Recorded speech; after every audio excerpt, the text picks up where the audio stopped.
Aren't you glad to be here with me? I'm glad you're here. All one of you. It is Velvet Owl Watches Movies So You Don't Have to.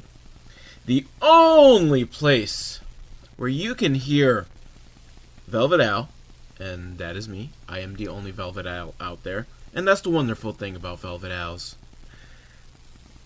And I watch movies so you don't have to. Of course, you always could go ahead and still watch the movie. Maybe you already watched the movie and you want to hear, my opinion on it. Either or, I'm not picky on your decisions. I do not judge, lest I be judged myself, and you're probably judging me anyhow. This week, we are watching the Chuck E. Cheese movie, Galaxy 5000. It's called Chuck E. Cheese Galaxy 5000. And as far as I know, it's the only Chuck E. Cheese movie out there. And it's going to be quite frightening, because Chuck E. Cheese is very frightening. Luckily, I never had a birthday there as a kid, because my mom didn't love me and wasn't going to spend money on booking a fucking party at Chuck E. Cheese. But I did for my son. And let me tell you, it was, it wasn't that bad, because by that point, I think it stopped being frightening and being more just, fucking weird and cheesy. Their pizza sucks, and their video game selection sucks. But this Chuck E. Cheese was next to a liquor store, which is just perfect, you know? Because to get through being at Chuck E. Cheese, you gotta get fucking liquored up. And so, but it was an experience that I will never do again. Unless my son has kids and decides to throw a birthday party for them at Chuck E. Cheese. I hope not. I don't want to be tortured again by Chuck E. Cheese. I say that right before I'm going to be tortured by Chuck E. Cheese in Galaxy 5000. And this is on YouTube, and I'm watching the full HD remaster. Which means someone, that poor soul, whose job is worse than mine, or maybe not, because they probably at least got paid for it, but some poor bastard had to sit and remaster fucking Chuck E. Cheese in the Galaxy 5000. Remaster it into high definition. Now, I thought I had a thankless job. That person has a thankless job. And according to the description, it took 16 hours in total. Which you may think, it's not that bad. It's like 2 work shifts. Yeah, but you working at your job does not involve watching Chuck E. Cheese in the Galaxy 5000. Poor bastard. So this is in the memory of whoever had to do this. And this was uploaded 2 months ago as I record this. The full HD remaster. So the poor bastard, you might be thinking, that poor bastard is probably still alive. No! You fucking remaster Chuck E. Cheese in the Galaxy 5000 and see how much longer you live after that. I hope this isn't foreboding for me, because I'm going to watch it, and hopefully I live a long, long life after this. I can't guarantee it will be a happy life, because I will always have the memory of Chuck E. Cheese in the Galaxy 5000.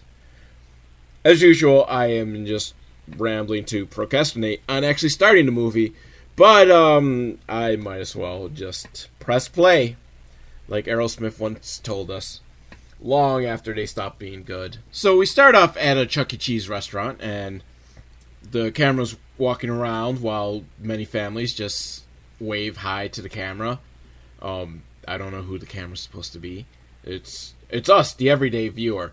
And then stereotypical Italian chef, hey, come on to my restaurant. And he's called a meeting with the Chuck E. Cheese animatronic guys, who are now mascots, like people in mascot suits. They're not animatronics anymore. They just kind of walk around and creep people out. And they have a meeting with little Charlie Rocket, who I guess is always around the neighborhood because they all know Charlie. Who I don't know why Charlie's so fucking special, but the stereotypical Italian chef tells us that Charlie needs a dough. And of course, because, you know, the animatronic friends aren't hip with the language, they're like, "But Mr. Italian Pizza Chef guy, you have lots of dough. You use it to make your pizzas." And then Chuck E. Cheese is like, "Doesn't mean that kind of dough." And then the cowboy dog's like, "Oh, he means like a deer. Doe, a deer, a female deer." And the Italian chef is like, No, not a deer either. Charlie needs our money." And so all the animal friends, like, empty out their wallets. Or just pockets. I don't think any of them carry wallets. And they have about $10 between all of them. Even though, shouldn't they be nice, highly paid entertainers? Because they entertain at the restaurant, singing songs and, you know, distracting your little rotten kids while you run off to the liquor store next door. But no, they don't got much money because Charlie, he needs $50,000. Like, whoa, why does this kid need so much money? And, you know, again, what is so special about Charlie that you're going to help him raise $50,000? But it's a sob story because his aunt and uncle, they're farmers, you see, and their tractor engine blew up. And it's going to cost $50,000 to fix the engine. And, you know, without farmers... Now, I'm not trying to downplay farmers. They are a very important part of our socio-economic system. I just don't know why this particular farmer is so important. But they're trying to think, like, how are we going to make $50,000? And Cowboy Dog, or maybe it was the octopus, says, "Hey, let's all get jobs at the barbecue chicken restaurant."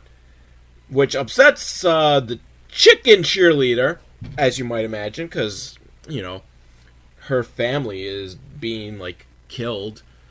And she's all said, like, how can humans do this and kill poor defenseless chickens? And meh. Which, you know, I might be a little more sympathetic to you if you didn't work in a fucking pizza place. Because I've got bad news for you. Pizza isn't fucking vegan. You got that cheese? Come from the cow's milk. Poor little cows pumped with steroids and forced to just pump milk 24/7. Oh, you got no sympathy for the cow? Or how about that pepperoni that comes from pigs? Oh, you got no sympathy for them either. No, it's all about the fucking chickens.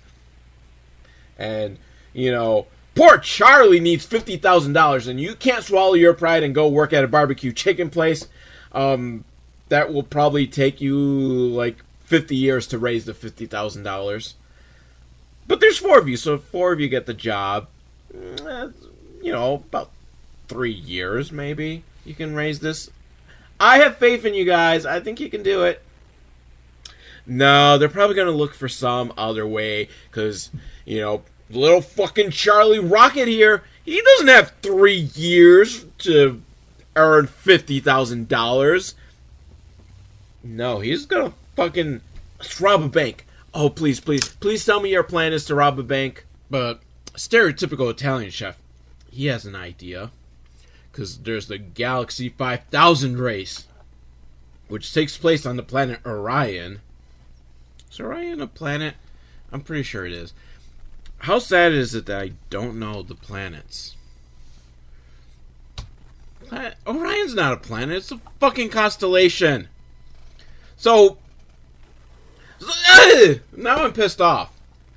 Yeah, I was thinking, like, Orion's not a planet, is it? I don't remember an Orion. It's not.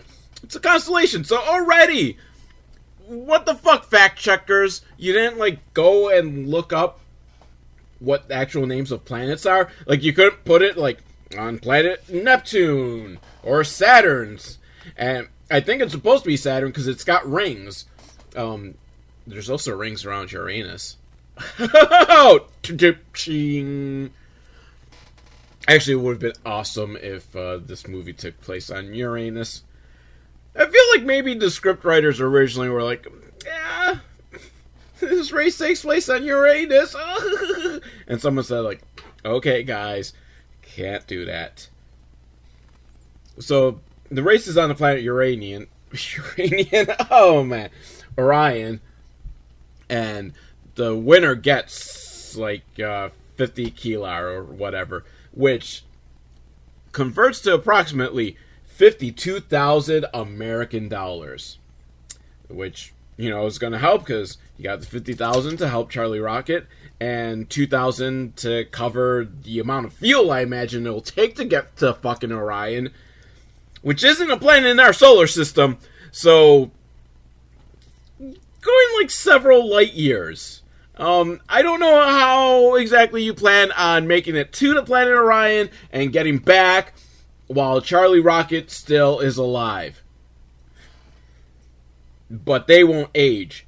That's the weird, freaky thing, you know? Like, you travel into space, and you don't age at the same rate as everything else, because science stuff. And you get back, and you might be, like, a few years older, and everything around you is past, like, 100 years. It's insanity. So, where am I going? Oh, yeah, so there's the race, and you know, they don't have a spaceship to fly in the race. But luckily, Italian Chef, he used to race these Galaxy 5000 races. And I left my racing ship there already, so it's already there, convenient for you. But is it convenient for them? Because they can't practice in the flying ship, so they're just going blind. Luckily, their Flatbird Jack, the actual name, his co-pilot is there with the ship, which I'm glad someone is watching the ship, like, or else it would have been, like, fucking junked for parts by now. But it's so dangerous, because the prize money is so much, people are more, like, ruthless, especially this V2 team, or V8 team, V-something team, that are piloted by, like, complete meathead bros who, like, bump chest, and, you know, bumping chests, you're just an asshole. Unless you're two women, and that's fucking hot when they bump chests. Especially if they're topless. That's gotta be in a movie somewhere, right? Women bumping chests topless. I'm gonna... Oh, no. No, I'll stick and finish watching this movie first before I start looking up women topless bumping chests. But seeing that they're dangerous and they speed, they're the Chuck E. Cheese people, they're like, oh, you know, sorry, Charlie Rocket, but we're not going to risk our lives. And we're especially not going to go to another planet. And the octopus or walrus guy, or like fucking purple guy, I'm not sure what he's supposed to be. He's like, can I have my $10 back?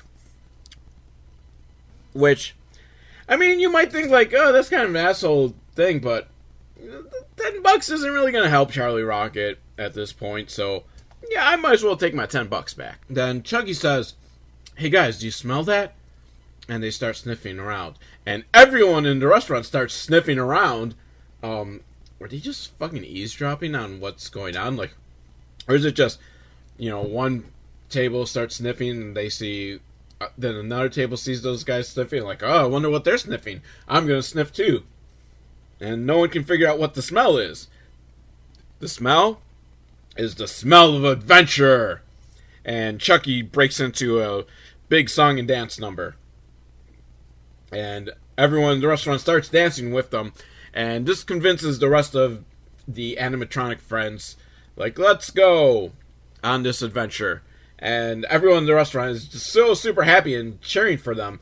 Even though I'm pretty sure they don't know what the fuck's going on. Like, oh, the dog cowboy's chosen to go race on Orion. Yay! What do any of those words mean? I know all of those words, but it makes no sense in that order. I like that joke. It's good to laugh at your own jokes, because if you don't laugh at your own jokes, who is? And so luckily, Italian stereotype chef, he's got a machine that'll get them to Orion in a flash. Does the government know you have this machine? Because I think the government would be very interested in a machine like this. At the very least, like, you could be making money off of this. Now, I can understand why you want to keep it secret, because, you'll get fucking killed. The travel industry, not the ones that make money off of you traveling, but I mean, like, not the tourist attraction end of the travel industry, but, like, the planes and shit like that. They're gonna come and kill you. Like, oh, you got this machine that's gonna make our situations obsolete. Fuck you, stereotype Italian chef. We're gonna send some stereotypical Italian mobsters after you. And no one wants that. So, Chucky and his friends and Charlie Rocket, because fuck you, Charlie Rocket, we're doing this for you. You're fucking coming with us, and you're putting your life on the line as well. They get in the machine and they land on planet Orion, and they all kind of fall. And the chicken cheerleader lands on top of Chuck E. Cheese, and she's all, like, happy about it, because she wants to ride his tail. What can I say? He's a rat, she's a chicken, it's just a natural attraction. But he's like, hey, get off me, because even though she's a cheerleader, Chucky, maybe he just sees her as, like, the little sister, like, even though you're a cheerleader, this can never be between us. I'm a rat, you're a chicken. Now, the racetrack is, like, the finest in Windows 95 design, which I think this movie was made in, like, the 2000s. So, the best Windows 95 could design. And, seriously, like, there's little floating spaceships that are just obvious, like, cut and paste. And the meathead dude bro pilots are there. And of course they're Austrian. Because whoever made this movie probably watched that Hans and Franz sketch from Saturday Night Live. Because that's pretty much what these characters are. Like, eh! I can't do an Austrian accent. But at least I admit it, unlike these fake Austrian douchebag meathead bros. But they beat up this one reporter for daring to ask, like, oh, what happened to cause you to get disqualified at the last race? You know, he's asking the tough questions. Could you imagine how many people would love to be able to just beat up reporters for asking, like, questions they don't like? The tough questions they don't want to answer? And Chucky and his friends go over to see those guys, like, hey, that ain't cool. And they see little cheerleader chicken, like, hey, baby, why don't you want to come and work out with us? We're Austrians. And because they're Austrians, they don't care that they're human and she's a chicken. Because they're like, yeah, but she's a cheerleader.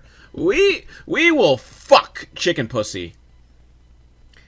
Fuck, how's that song go? What's chicken pussy like? It's a Bong Water song. Don't worry if you don't get the reference. Because I just fucking, like, failed you. I bungled it so bad that it doesn't matter that you don't even know the reference to begin with. But, you know, she'll never, you know, do it with these meatheads. So they're ready to beat her up as well.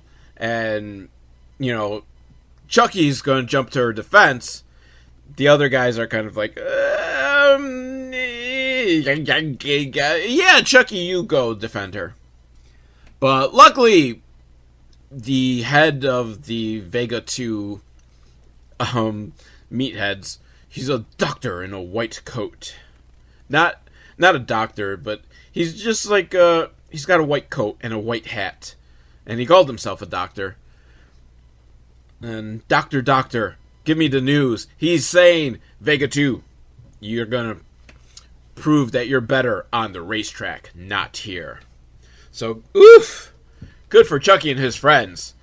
Because the Austrian guys would definitely kick their asses. So they go and find Flapjack, who's the co-pilot that old Italian stereotype chef told them about. And he's like, oh yeah, you're his friends. Let me go take you to see the songbird.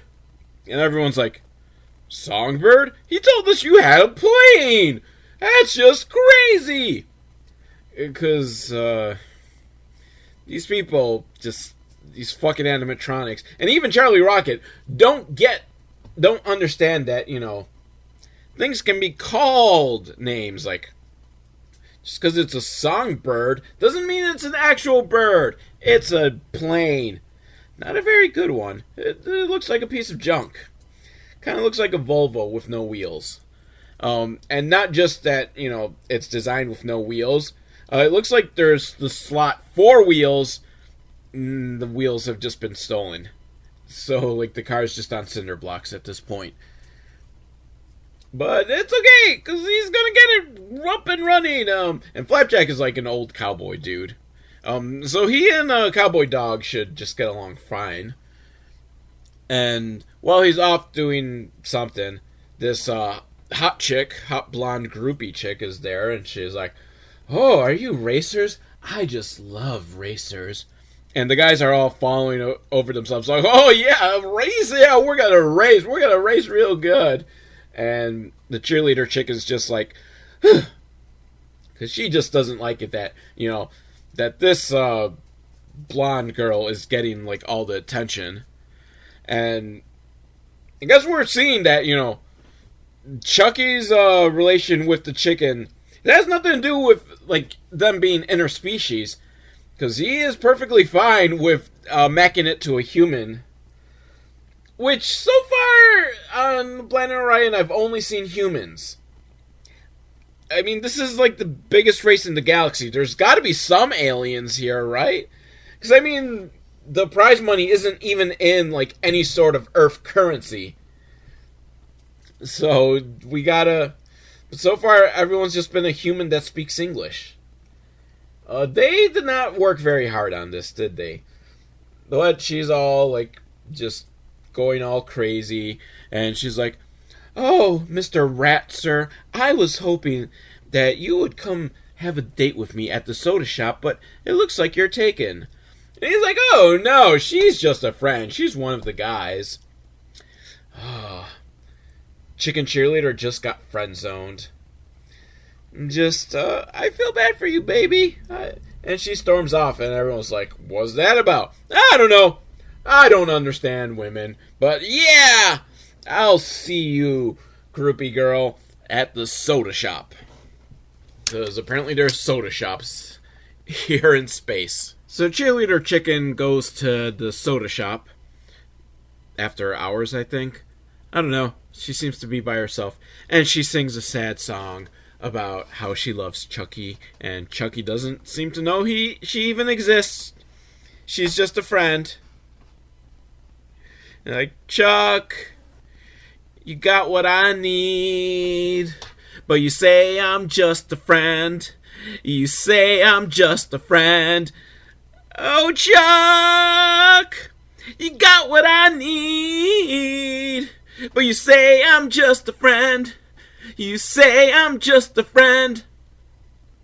That is much better than the song she actually sings. Like, it's just terrible. And the next day she's nowhere to be found, but, you know, they can't worry about that because it's the qualifying heat. And they're ready to race. And even though it doesn't start at first, they manage to get going. And they go from last place to the lead because their ship is that fast, apparently. But Purple Guy, he's like, I gotta use the bathroom. Like, dude, you were supposed to go before we left. That's how these things go. You know, if you've never been on a trip, you gotta go before you leave. What was I talking about? So, you know, in a professional podcast, that would be edited out. But this is not professional. This is Velvet Al, and this is real, and this is raw, and this is honest. And yeah, they go flying, blah blah, and like they're in the lead, but douchebag Austrian bros, they can't have that, so they start cheating and smashing into their plane, and Chuck E. Cheese's plane just goes off the cliff, and they're trying to speed, but they're gonna crash and die in a cliff if they keep speeding. So they stop and they just chug along. Chug, chug, chug, chug, chug. Austrian douche bros, they win the race.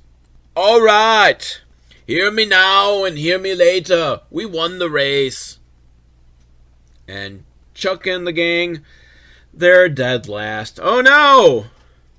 But I mean, this wasn't the race. This was just the qualifier. Of course, they still placed last. So I don't see how they're going to qualify. Unless every other, like, plane is like, yeah, we want them in the race because we don't want to be dead last. So at the soda shop, Chucky's all sad because he lost. And he lost bad. But Groupie Girl's there. And she's like, it's okay. Tomorrow, you'll do better. So he still gets to be in the actual race.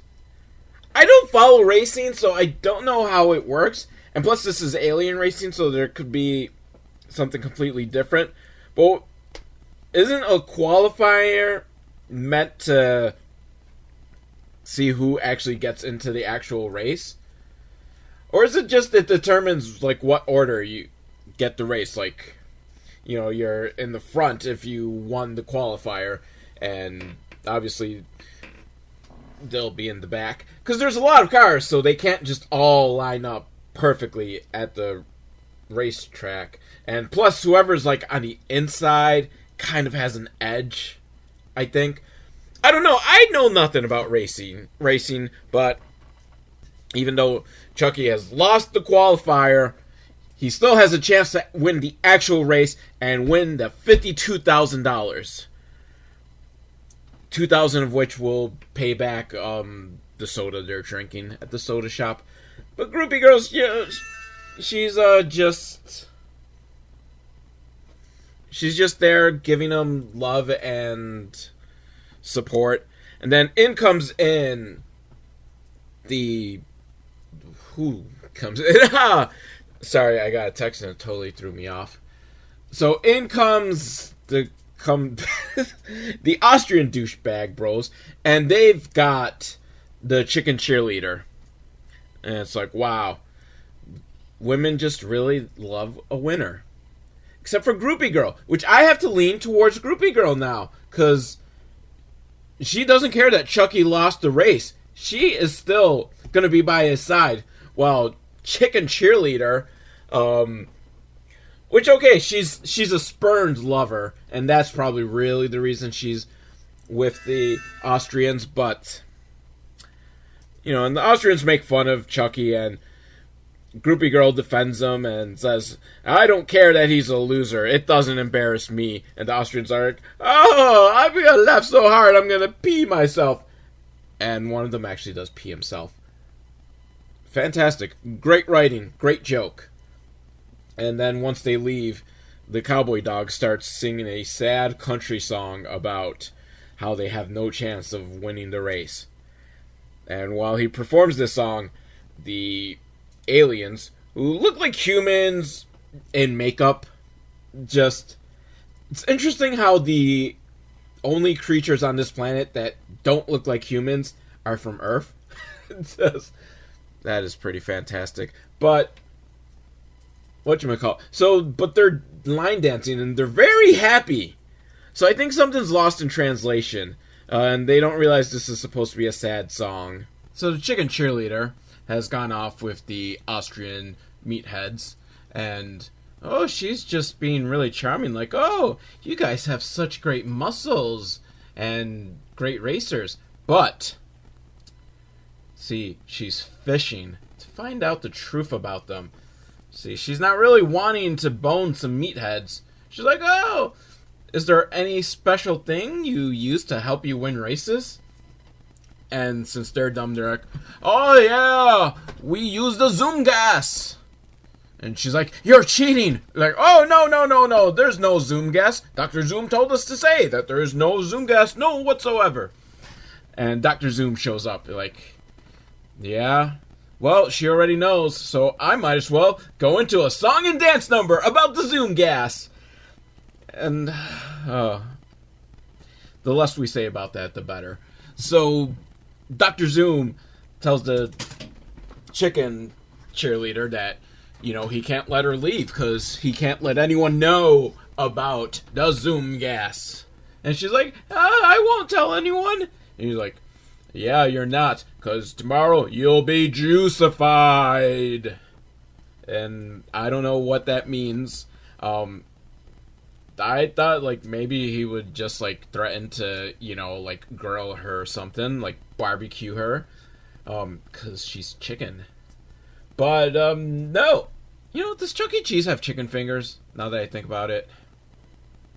Because that'd be kind of fucked up. That, they would kill her family and make up some chicken fingers.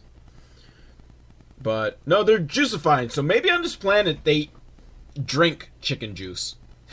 They just put her in the juicer and make a chicken smoothie. And that sounds fucking disgusting. I was gonna say, like, you know, I would actually try that. And no, I would not. I would not puree chicken into some sort of juice. Chucky decides he's gotta practice some more in his racing to make sure, you know, he has Snowball's chance in hell of winning. And so he's racing, and he hits the turbo boost that sends him flying very, very far away. I don't know. Maybe even another planet, another dimension. I don't know. But he lands in a cave where there's a hermit with a Scottish accent. Because, you know, what better place for hermits than Scotland? And, you know, Chucky's like, I gotta win the race. And the hermit's like, winning's not everything, but you don't get it. I need the money. Oh, no, you're just greedy. Like, no, it's for my friend who needs to save his tractor to save the farm. And like, oh, well, that's a noble cause. I will train you. And train he does. And there's another song and dance number. Why? When I picked this movie, I did not think there was going to be this many song and dance numbers. And I don't know why I thought there wouldn't be, since this is a fucking Chuck E. Cheese movie. And that's, like, the main thing that Chuck E. Cheese does is, like, sing. And it's all goofy training with hamster wheel and whack-a-mole and jumping on fire. I don't know. But I think Chucky's probably ready to win the race. But over at the soda shop, no one knows where Chucky is. And the groupie girl's like, well, how's he going to win the race if he's not here? They're like, we don't know. And she's like, well, fuck this, because I'm a groupie and I want a winner. And Chucky's not going to win. And the Austrians show up. And they're like, oh, we're Austrian meatheads and we always win because we got the Zoom gas. No, we can't talk about the Zoom gas. They don't bring up the Zoom gas. But she's like, all right, I am going to get double teamed tonight. I will fucking get spit roasted, Eiffel Towered, whatever you want to call it. She is taking on two Austrian dongs. So Chucky's finally finished his training, and he's ready to head over to do the race. Hopefully, you know, he's in close enough proximity to make it in time, because the Scottish hermit guy is like, don't be late, it's almost... I'm not good at the Scottish accent. Meanwhile, over at Dr. Zoom's castle, the chicken cheerleader is being held captive, along with some other chickens. Real live chickens! That apparently grow on this planet. You don't grow a chicken. You raise a chicken. But chickens apparently can live on this planet. That I don't know, has Earth's atmosphere, I guess, because humans can breathe in it, and chickens can too. And rats, because we gotta pretend that Chuck E. Cheese is actually a rat, not a guy in a rat costume. So she's trying to make her way to rescue, because who knows what evil Dr. Zoom has planned for the chickens. Oh, I know what evil, because he talks to himself. Which doesn't make him evil. I, myself, do talk to myself a lot. And in fact, this whole podcast is essentially me talking to myself, because does anyone listen? And if they listen, have they made it this far into the podcast? I think most people tap out, like, within the first couple of minutes, like, oh, this sounds horrible. I'm not listening to the rest of it. But apparently, chickens are what Zoom juice is made out of. Not exactly sure. He's mumbling to himself about how that chicken will give enough juice to make a whole vat of Zoom juice. So, apparently we found another use for chickens. So we can make some Zoom juice, and then afterwards we can barbecue them. And slather on some barbecue sauce, and oh my god, I am hungry. I'm gonna eat that fucking chicken cheerleader myself. Ha ha ha ha! I didn't mean it in that way, but that is a good double entendre. I'm gonna eat that chicken cheerleader. But, this happens off screen, so I don't know how exactly it happens, but the chicken cheerleader knocks out Dr. Zoom and walks out. I don't know, and truthfully, I don't care at this point. So the racing groupie, we're at the race again, and the racing groupie is all up on the Austrian guy's jocks, and they're like, hey, wait, who am I supposed to be impersonating at this point? Whatever! I've given up on this movie. And so, yeah, she, just totally wants to bang the Austrian guys, and they're all like, oh yeah, baby. And then Chicken Cheerleader has made it in time to warn Chuck E. Cheese. Like, is his last name Cheese? It's gotta be, right? So, we call him Mr. Cheese. His brother Richard. Mr. Dick Cheese. Dickie Cheese. I'm just, now free associating, because, yeah, stuff happens in this movie. Chicken Cheerleader warns them, like, oh no, watch out for the Austrians. They have this thing called Zoom gas. It makes them powerful. It's like steroids, but in gas form, or something. I don't know. And Chucky's like, oh yeah, that's no problem. And he gets into his little race thing, along with the cowboy dog, the little kid, who, child endangerment, seriously letting him inside this race. That's fucking dangerous, that everyone keeps telling you is dangerous. Yeah, let's let this little kid ride with us. And then the purple thing, whatever the purple thing is, I don't know. I think he's a walrus, or he's Grimace. I don't know. Grimace decided he had enough burgers, so he wants to swing by and have some. What is Chuck E. Cheese? So I don't know. I don't know what's going on.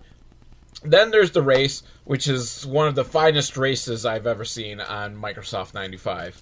It's like one of those screensavers. It's fantastic. I don't care. The chicken cheerleader, she's talking to the cops, and they're the old-timey cops with those big hats like the Keystone Cops, and I guess she's telling them about, the evil Dr. Zoom, and they're like, oh, let's go get him! No, they don't make that sound, but it would have been a lot better if they did. So the race scene, and those dastardly Austrians get in the way, and they knock Chucky's ship off the road, and then Chucky gets lost in the forest, and oh no, what are they going to do? Now they're in last place. How can they possibly win? Blue shell!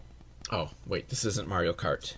So Chucky's like, wait a minute, we couldn't go into Vega 3, which I think is like the super speed, but he doesn't know if he can do it.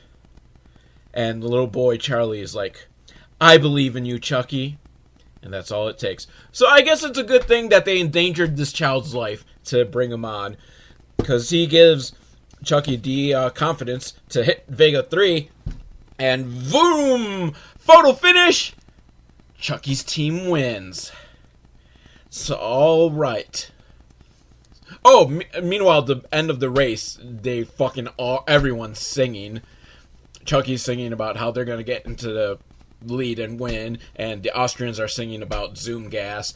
And whatever. Chucky wins, and the police take away the evil Austrians and Dr. Zoom. And why is everyone a human? I thought this was some sort of other planet. But whatever. Charlie's all happy, like, yay! I can save the farm! And then another song and dance number. And then it ends. What? We're not going to see them at least get back to Earth and save the tractor and save the farm? And also, where are you going to go to get the prize money converted into American Earth dollars? I don't think that the bank is going to accept whatever fucking currency this is from this planet. Like, oh, yeah, this isn't going to be enough. We need actual money. Real money. Not this pretend money. So, since they don't show us the ending, we can assume that they fucking fail and they don't get back to Earth in time to save the farm.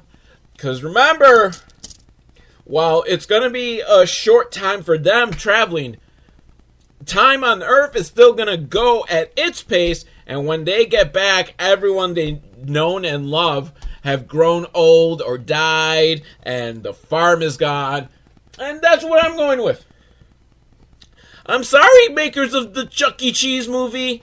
You did not give me an actual, complete, fulfilling ending. So I'm going to make up my own, and my ending is a fucking sad, tragic ending where they lose the farm and wonder, where did our boy Charlie go?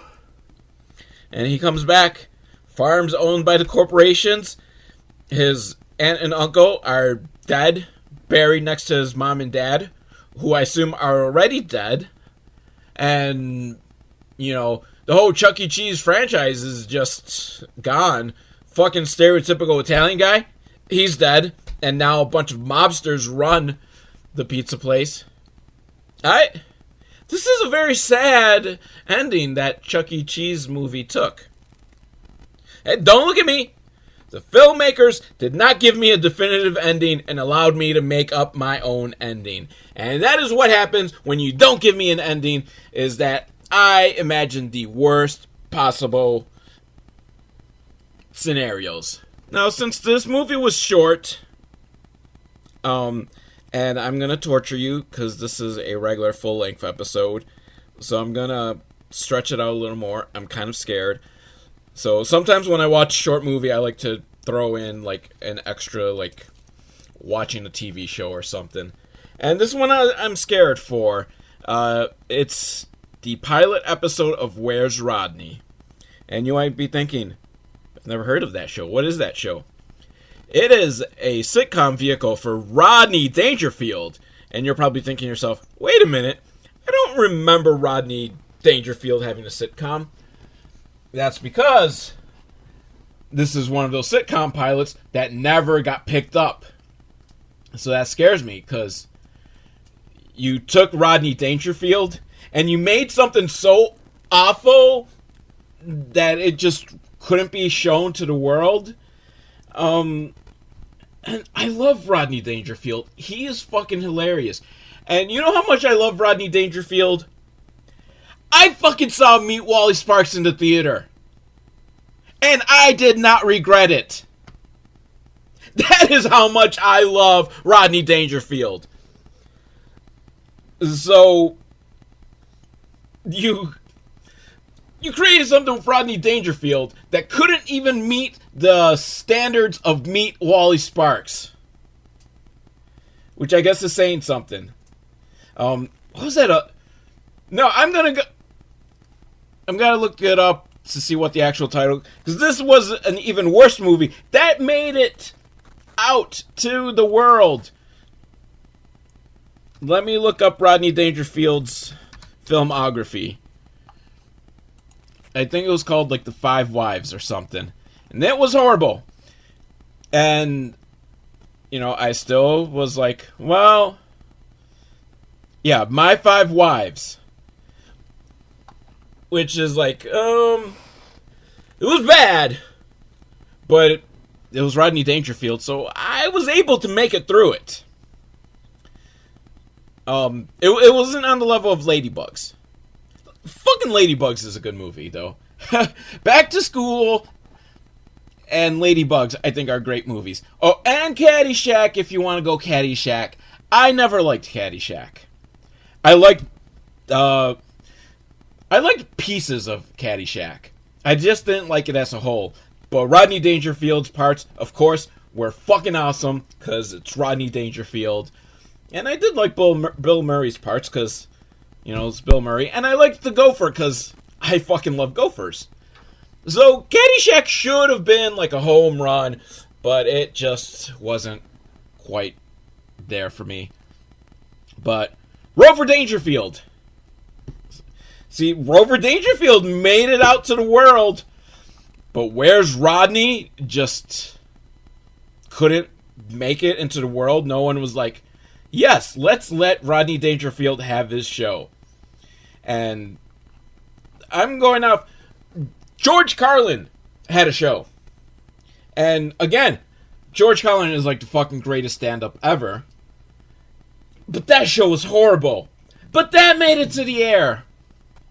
So my point is, I'm scared of how terrible this show could be that you just fucking killed Rodney Dangerfield's television aspirations. Let me press play. Oh, so I'm watching this on YouTube, in case you two decide to want to watch it. Did I mention the Chuck E. Cheese movie was on YouTube as well? Which really, you should have no reason to watch it. But we get the opening credits.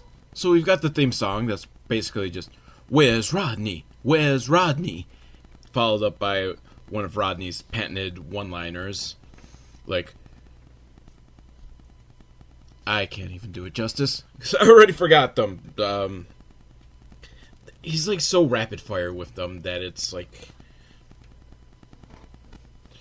it was something like, oh yeah, on Halloween I opened the door and the kids give me candy. Again, see, like, I can't do it justice. But a hell of a cast here. We've got Punky Brewster. We've got John Arbuckle from the Garfield movies when he was young. Too young to play John Arbuckle at this time. But I also will always know him as, like, the stoner video game kid from Freddy's Dead. Which features my favorite Freddy Krueger one-liner. When he's been turned into a video game, the kid, and Freddy's, like, playing the game, and the other kids come and they steal the the controller from Freddy, and he just turns to them and says, "You forgot the power glove!" And then his glove is, like, got fucking controls on it. I fucking love it. And also, Shelton Benjamin's mama. Which means nothing to you, but Shelton Benjamin, a professional wrestler, for a little while, he had a character where his mom was always with him. His mom, played by Thea Vidal, she's in this. And I will always know her as Shelton Benjamin's mama. So it's the first day of school, I think, and we meet Rodney.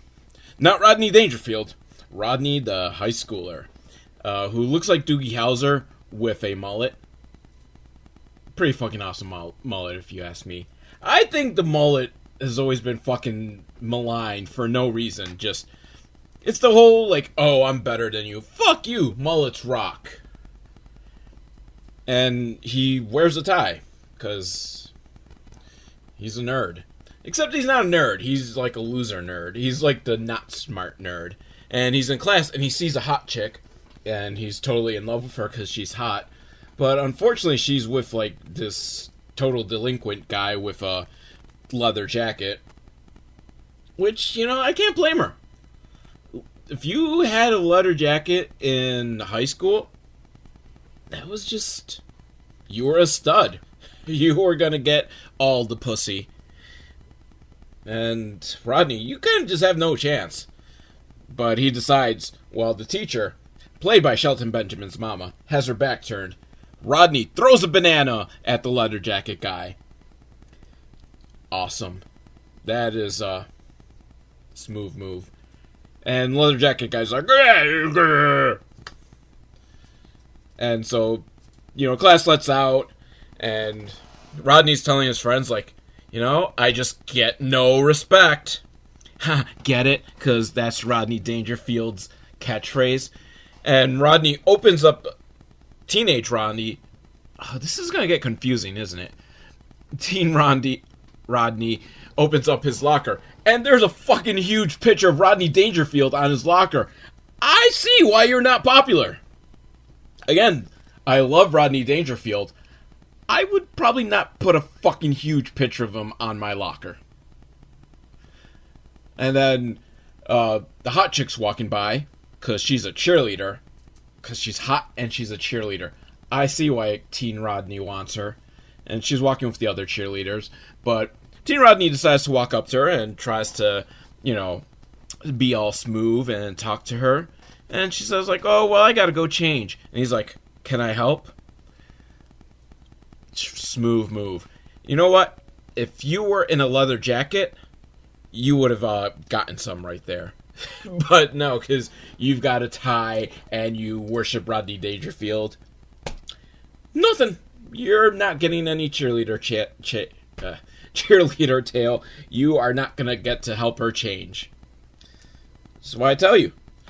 Any high school kids out there listening? Get a leather jacket. So Teen Rodney, he's like, man, I screwed that up.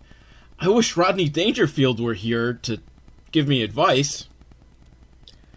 I'm not sure why Rodney Dangerfield would be your go-to guy for advice, when his whole gimmick is that he gets no respect. I mean, I would fucking have loved to hang out with Rodney Dangerfield, because it would be a fun time. I would not really be asking him for life advice. But Rodney Dangerfield is currently having dinner, which means maybe he's in, like, some different time zone. Or maybe he's having lunch. But it seems like a fancy dinner. And the kid's in high school. He's in school right now. So, yeah, I think it's a time zone difference. And Rodney Dangerfield's on a date when he starts feeling weird. Like, whoa, what's going on? And he disappears. And he appears in high school with Teen Rodney. And Rodney Dangerfield's, like, confused what's going on. And if I were Teen Rodney, and I saw that I had this power, afterwards I would be, like, trying to make, like, a Playboy Playmate appear. It's worth trying. You managed to get one, like, celebrity to randomly appear. Go for two. Although, it's not like you have any chance with the Playboy Playmate. So maybe, like, lower your standards a bit. And, I think the cheerleader is, Punky Brewster. I don't know. Because this is, like, really crappy quality YouTube video. So I can't quite tell. And really it would have been that time frame after she grew up a bit. So, I don't know. But anyhow, Rodney Dangerfield appears, and Teen Rodney tells him his problems, and he wants some advice. And Rodney Dangerfield gives him advice in the form of a Rodney Dangerfield stand-up act. Which, again, fucking hilarious. Like, I will give them credit. I'm betting that Rodney wrote his own material here, because his advice is just fucking fantastic. Because it's, like, such non-advice, like, oh, what do I know about girls? This one girl told me to come over, nobody's home. I went over, nobody's home! No respect, I tell you. And, yeah, I'm sorry, Rodney Dangerfield. I know, like, I am not doing you justice. But it's fantastic. It's hilarious. I love Rodney Dangerfield. I think if the whole show had just been Rodney Dangerfield throwing out one-liners, it might have gotten picked up, and it would have been very successful. And unfortunately, there's a whole, like, story they're doing here. And so Rodney somehow wills himself to disappear and, I guess, go back to dinner. And the cheerleader comes by, and she's changed out of her cheerleader. Cheerleader Punky. Let's call her that, yeah. Punky Cheerleader. Cheerleader Punky Brewster. I like that. And so Teen Rodney comes up to her, and he, like, says, oh, yeah, blah, blah, blah, you're beautiful. And, you know, she's like, oh, I like compliments. I like being told I'm beautiful. And Teen Rodney's like, tomorrow's my birthday. You want to come over? And she's like, yeah, I'll think about it. And, my lord, Rodney Dangerfield's advice worked? I guess it works for other people, just not for him, because he gets no respect. So now Teen Rodney is at home, and his older sister has a date with some guy named Spit, and blah blah, some jokes like, hey, is he related to Saliva? Oh god, this is painful. Bring back Rodney Dangerfield as soon as you can. And Dad comes home, he's a plumber, and he's just kind of mad because he's had to, like, plumb stuff. And he's like, I sure could use some good news. And Teen Rodney's like, I got good news. I got a date with a real girl. And that is wonderful news, because they probably thought that he'd die a virgin. But one problem. The date's going to happen after his birthday party, and usually that's when he hangs out with his grandparents. What are they going to do? Commercial break. And to give you a sense of the 90s, Red Lobster meal, only $8.99. Oh, we gotta go back to those prices. I don't care. I don't like lobster. Planters did a commercial based around the Forbidden Dance Lambada, which was so fucking huge in the early 90s. Seriously, we got 2 movies of it, like, in one summer.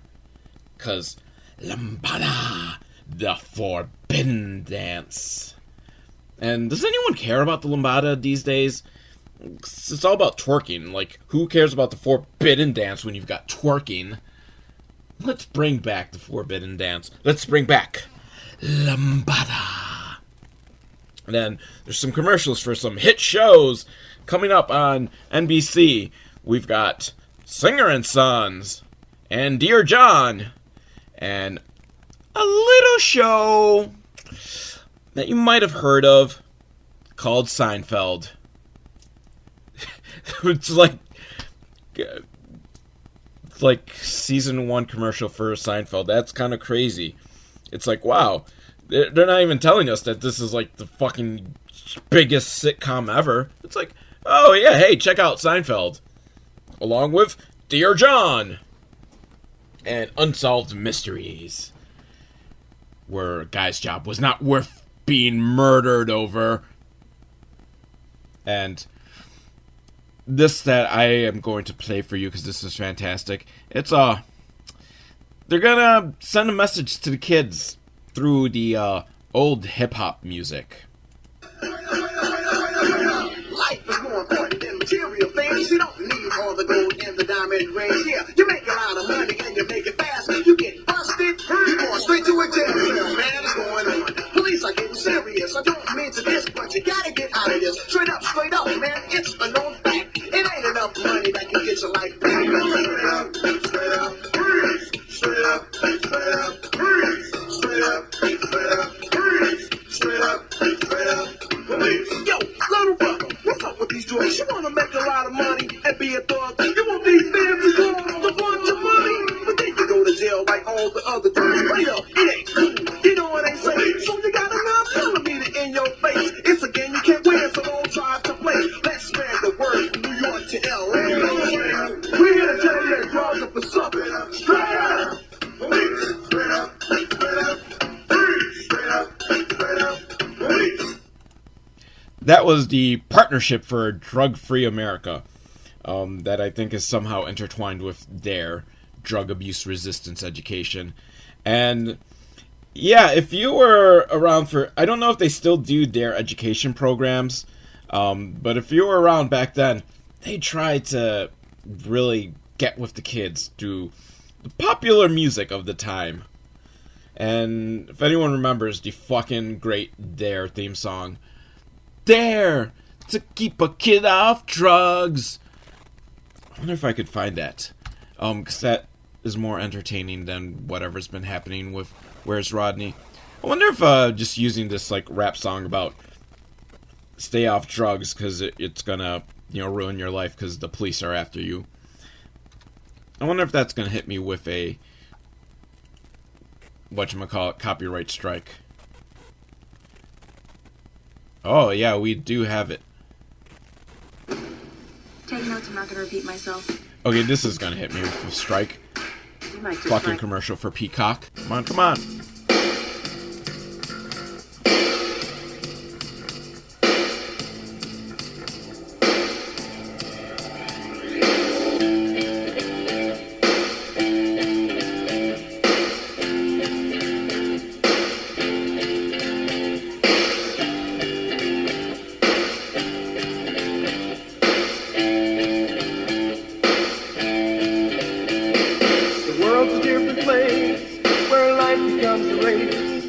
Unlike the world of past, our kids grow up too fast.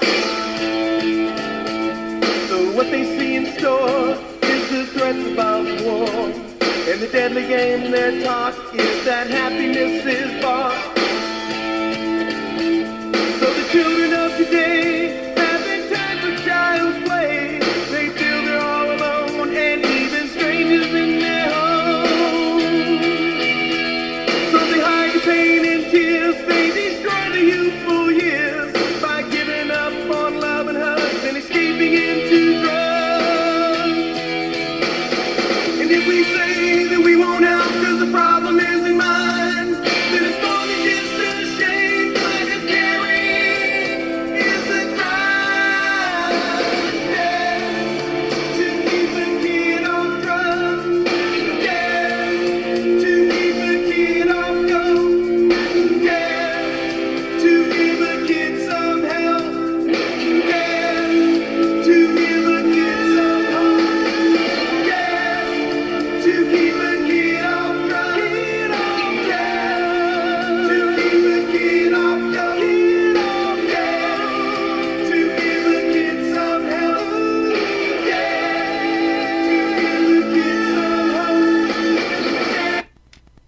Yeah, I gotta cut that short, because I'm gonna get hit with like 15 copyright strikes over that. But doesn't that song just make you want to do drugs?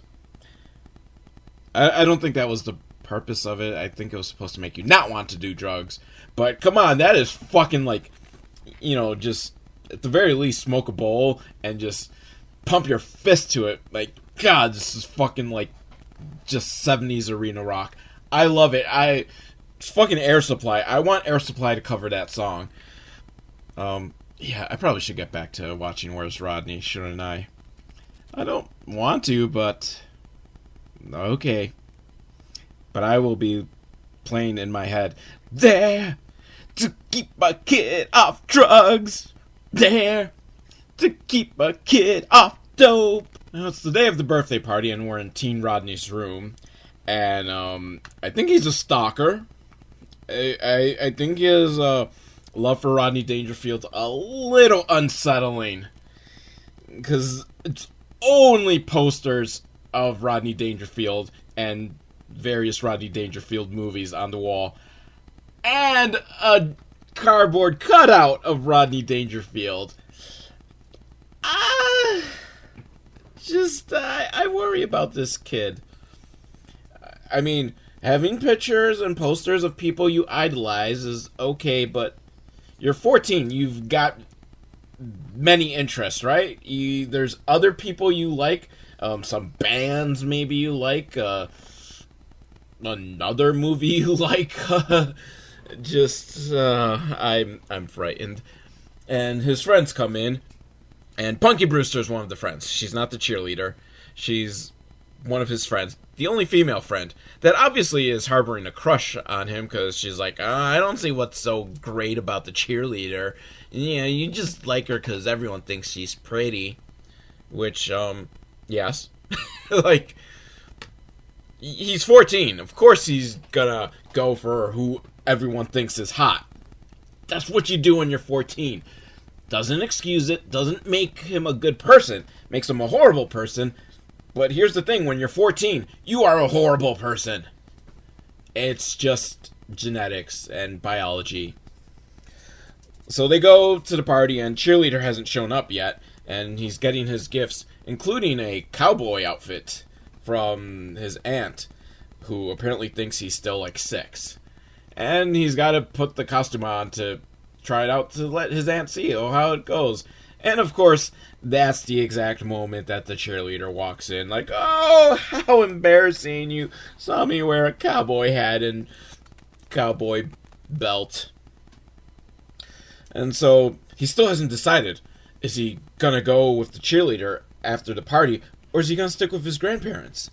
And he talks to his grandparents, and he just can't break their heart. So he decides, like, okay, he's gonna go with them to the puppet show, which, personally, I think sounds fun. I want to go to the puppet show. But then he talks to cheerleader girl, and she's excited, and she kisses him. And since this is, a sitcom, kiss means the audience goes, woo! Well, that's more scary woo. But, the audience is into it. But now he's got a dilemma, because what's he gonna do? He doesn't want to break his grandparents' hearts. But man, he's got a date with a hot chick. A cheerleader, nonetheless. What's he gonna do? Oh, Rodney Dangerfield, if only you're there to give me advice. And, ignore all the creepy fan memorabilia. Now, Rodney was in the middle of fencing.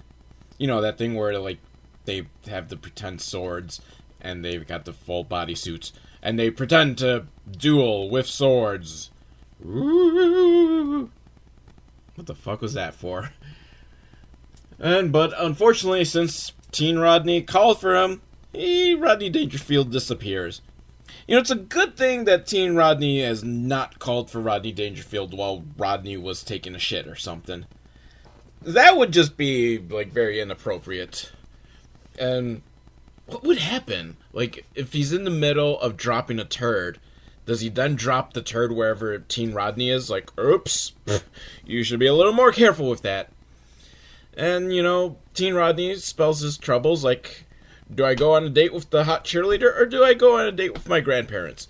And Rodney just spews out a bunch of one-liners. Fantastic. Just, why couldn't the show have just been Rodney, shooting one? I would have watched that if it was just half an hour of Rodney Dangerfield doing one-liners. Yeah, that was called his comedy act.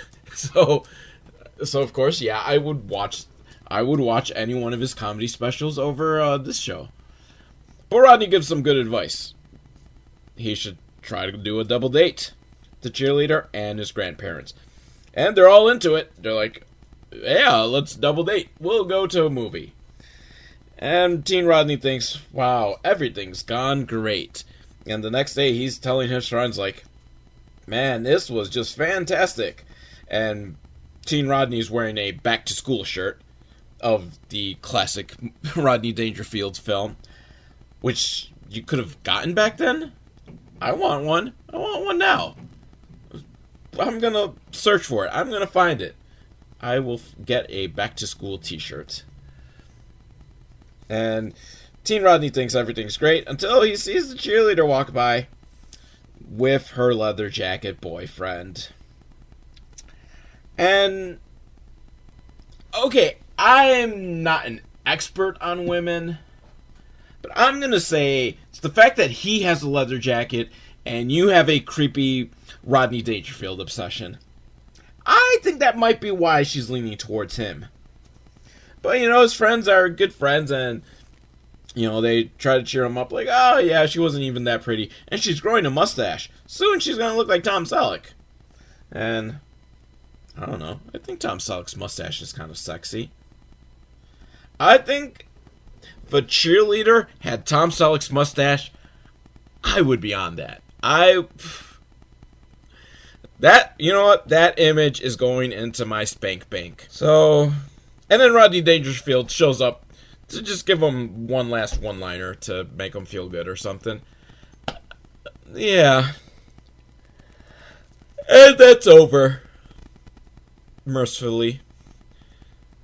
Yeah. velvetowl@hotmail.com, or leave a comment in the comment section and click like, subscribe, add this to your spank bank, whatever you feel like doing. I love you all.